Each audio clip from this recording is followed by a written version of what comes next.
L'appuntamento è per il 26 gennaio prossimo. È la data delle regionali in Emilia-Romagna, che potranno cambiare le sorti del Veneto in un domino pubblico istituzionale progettato da tempo da Salvini e dalla Lega.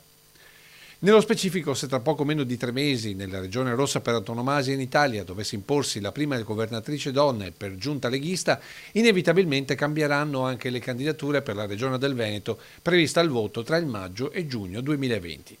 I vertici milanesi del Carroccio lo dicono da tempo e pare che anche nell'ultimo incontro a Verona per Fieracavalli Salvini l'abbia ribadito a Zaia. Se si va al voto politico, entro breve tutti i migliori leader del Carroccio li vuole a governare l'Italia.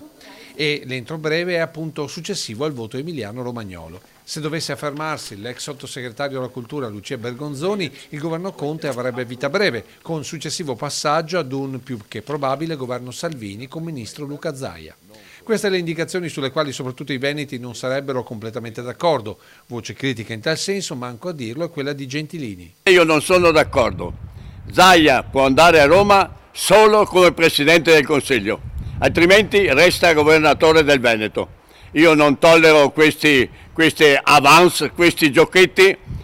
Luca Zaia è un mio discepolo e deve rimanere come la razza Piave. Perché, è il ragionamento di Gentilini, per risolvere un problema a Roma se ne aprirebbe un altro a Venezia. È una grande incertezza nella scelta, perché non vedo tanta gente che abbia il DNA di Gentilini o di Zaia. In realtà è da tempo che esiste un Toto dopo Zaia, seppur molto virtuale.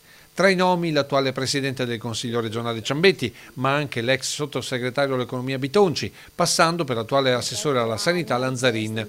Ma qui siamo già oltre le previsioni. Chi al momento non vuole nemmeno sentir parlare di ministeri o successori è proprio il governatore Zaia, che continua a ribadire il suo impegno per il Veneto con i tanti fronti aperti, dalla Pedemontana alle Olimpiadi.